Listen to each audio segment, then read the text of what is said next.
Hello વિદ્યાર્થી મિત્રો, એજ્યુકટેકનો ચેનલમાં આપનું સ્વાગત છે। આજે આપણે શીખીશું ધોરણ 7 વિષય સામાજિક વિજ્ઞાન પાઠ 15 લોકશાહીમાં સમાનતા પાઠ 15ના સ્વાધ્યાયના પ્રશ્નોના જવાબની અહીં આપણે સમજ મેળવીશું। તો ચાલો શીખીએ પાઠ 15 સ્વાધ્યાયના પ્રશ્નોના જવાબની સમજ। પ્રશ્ન નંબર 1, ખાલી જગ્યા પૂરો। 1. વિશ્વની સૌથી મોટી લોકશાહી ધરાવતો દેશ ખાલી જગ્યા છે। જવાબ થશે ભારત છે। સવાલ નંબર 2, દેશનું સંચાલન કરવા માટેની માર્ગદર્શિકાને ખાલી જગ્યા કહેવાય તો બંધારણ કહેવાય છે। 3. ભારતનું બંધારણ વિશ્વનું ખાલી જગ્યા બંધારણ છે તો સૌથી મોટું લેખિત બંધારણ છે। ત્યારબાદ પ્રશ્ન નંબર 2, ટૂંકમાં ઉત્તર આપો। 1. લોકશાહી કોને કહેવાય છે?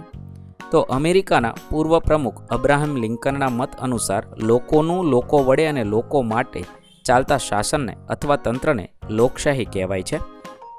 લોકશાહી એટલે જેમાં લોકોએ મતાધિકારનો ઉપયોગ કરીને ચૂંટેલા પ્રતિનિધિઓ દ્વારા લોકોની ઈચ્છા પ્રમાણે વહીવટ ચાલતો હોય એવી શાસન વ્યવસ્થા। આપણા દેશમાં લોકશાહી શાસન વ્યવસ્થા છે। સવાલ નંબર 2, આપણને કઈ બાબતોમાં સમાનતાનો અધિકાર આપેલ છે? દેશના બધા નાગરિકોને નીચેની બાબતોમાં સમાનતાનો અધિકાર છે। પહેલું તો જુદા જુદા ધર્મની વ્યક્તિઓમાં સમાનતા। 2. વ્યક્તિગત વિકાસમાં સમાનતા। 3. ભાષા કે બોલીના આધારે સમાનતા। 4. લિંગ આધારિત સમાનતા। 5. શિક્ષણ મેળવવામાં સમાનતા। 6. વિચારોની અભિવ્યક્તિમાં સમાનતા। 7. સરકારી નોકરીઓ, જાહેર રોજગાર, ધંધો, જાહેર સ્થળનો ઉપયોગ, સામાજિક જીવન વગેરે બાબતોમાં સમાનતા। આ રીતે આપણને સમાનતાનો અધિકાર આપેલ છે। સવાલ નંબર 3, વ્યક્તિના સર્વાંગીણ વિકાસ માટે કઈ બાબત જરૂરી છે? તો વ્યક્તિના સર્વાંગીણ વિકાસ માટે ધર્મ, ભાષા, જાતિ, વંશ, રંગ કે જન્મસ્થળના કોઈ પણ ભેદભાવ વિના સમાનતાના અધિકારનો અમલ કરવો જરૂરી છે। પ્રશ્ન નંબર 3, 1-2 વાક્યમાં ઉત્તર આપો। 1. મતાધિકાર કોને મળે છે? તો 18 કે 18 વર્ષથી મોટી ઉંમરના ભારતના દરેક નાગરિકને મતાધિકાર મળે છે। 2. ચૂંટણી પંચ શી કામગીરી કરે છે?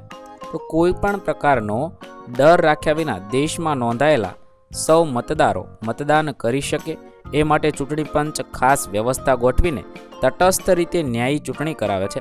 તે મહિલા અને દિવ્યાંગ મતદારો માટે વિશેષ સુવિધા ઊભી કરે છે। 3. બાળમજૂરી શા માટે અટકાવવી જોઈએ? તો બાળમજૂરી એ અસમાનતા છે, બાળકોનું શોષણ છે।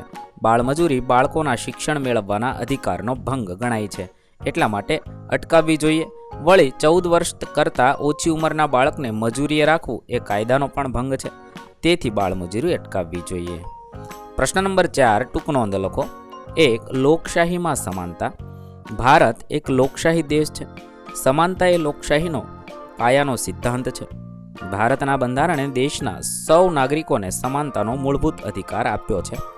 આ હક દ્વારા બધા નાગરિકોને કાયદાની સમાનતા તેમજ કાયદાનું સમાન રક્ષણ આપવામાં આવ્યું છે।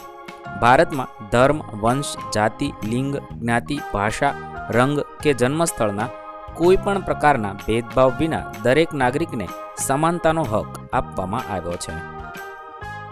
સૌને સરખા ગણી શિક્ષણ મેળવવાની, વિકાસ કરવાની, ધંધો રોજગાર કરવાની તેમજ ધર્મ પાળવાની સરખી તકો આપવામાં આવી છે। લોકશાહીમાં સમાનતાના અધિકાર દ્વારા સૌ સર્વાંગી વિકાસ સાધી શકે છે। આપણા સ્વમાનને જાળવવા માટે પણ પોતાનો અધિકાર ખૂબ જ જરૂરી છે। સમાનતાનો અધિકાર આપણને બંધારણીય રક્ષણ પૂરું પાડે છે। સવાલ નંબર 2, મતાધિકારમાં સમાનતા। ભારતમાં લોકશાહી શાસન વ્યવસ્થા છે। લોકશાહીમાં સરકારની રચના લોકોના મતદાન વડે થાય છે। આ માટે આપણા દેશના બંધારણ 18 કે 18 વર્ષથી મોટી ઉંમરના દરેક નાગરિકની નહીં સમાન અધિકાર આપ્યો છે। ધર્મ, ભાષા, લિંગ, બોલી કે આર્થિક અસમાનતા વચ્ચે પણ સમાનતાના અધિકાર દ્વારા દરેક નાગરિકને દાન કરવાનો અધિકાર છે। મતાધિકાર દ્વારા કોઈ પણ પ્રકારનો ડર રાખ્યા વિના, શેહ શરમમાં આવ્યા વિના દેશની મતદાર યાદીમાં નોંધાયેલા બધા નાગરિકો મતદાન કરી શકે છે। ચૂંટણી સમયે વધુમાં વધુ મતદારો પોતાના મતાધિકારનો ઉપયોગ કરે એ માટે ચૂંટણી પંચ પ્રયત્ન કરે છે। મહિલા અને દિવ્યાંગ મતદારો પોતાના મતાધિકારનો ઉપયોગ કરી શકે એ માટે ચૂંટણી પંચ ખાસ વ્યવસ્થા કરે છે। 3 બાળમજૂરી અને બાળ અધિકાર. વ્યક્તિના સર્વાંગી વિકાસ માટે દરેક બાળકને શિક્ષણ મેળવવાનો મૂળભૂત અને કાનૂની અધિકાર છે. આપણા દેશમાં દરેક બાળકને 6 થી 14 વર્ષ સુધી મફત, ફરજિયાત અને સાર્વત્રિક શિક્ષણ મેળવવાનો કાયદાકીય અધિકાર આપવામાં આવ્યો છે. તેથી 14 વર્ષથી ઓછી ઉંમરના બાળકને મજૂરીએ રાખી શકાય નહીં. બાળમજૂરી એ બાળકના શિક્ષણ મેળવવાના અધિકારનો ભંગ ગણાય છે.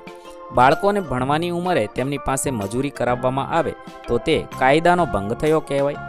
આ કાયદાના ભંગ બદલ નોકરીદાતાને કાનૂની સજા થઈ શકે છે.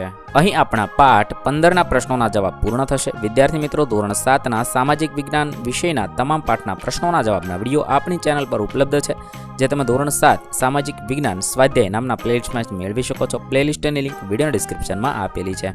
તથા જો તમારે તેની પીડીએફની જરૂર હોય તો તમે આપણી એપ્લિકેશન પરથી મેળવી શકો છો. એપ્લિકેશનની લિંક પણ વિડીયો ડિસ્ક્રિપ્શનમાં આપેલી છે. વિદ્યાર્થી મિત્રો, આપેલા વિડીયોની જો તમારે પીડીએફની જરૂર હોય તો તમે આપણી એપ્લિકેશન સ્માર્ટ સાથી પરથી મેળવી શકશો. વિદ્યાર્થી મિત્રો, આપણી એપ્લિકેશન સ્માર્ટ સાથી પ્લે સ્ટોરમાં આવી ગઈ છે, જેની અંદર તમે બધા વિભાગ જોઈ શકો છો. તેની અંદર વિવિધ ધોરણ છે. ધોરણ ઉપર ક્લિક કરતાં વિવિધ વિષય ખુલશે. વિષય ઉપર ક્લિક કરતાં તેની અંદર આવતા પાઠ ખુલશે. તેની અંદરથી તમે પાઠ્યપુસ્તક પણ ડાઉનલોડ કરી શકો છો. તેની અંદર આપેલા પાઠમાં ક્લિક કરતાં તમે પાઠની પીડીએફ, સ્વાધ્યાયની પીડીએફ, સ્વાધ્યાયન પોથીની પીડીએફ, પાઠના વિવિધ વિડીયોઝ, સ્વાધ્યાયના વિડીયોઝ, સ્વાધ્યાયન પોથીના વિડીયોઝ બધું જોઈ શકો છો અને ડાઉનલોડ પણ માત્ર એક ક્લિકમાં કરી શકો છો. વિદ્યાર્થી મિત્રો, આપણી એપને સપોર્ટ કરજો, ડાઉનલોડ કરજો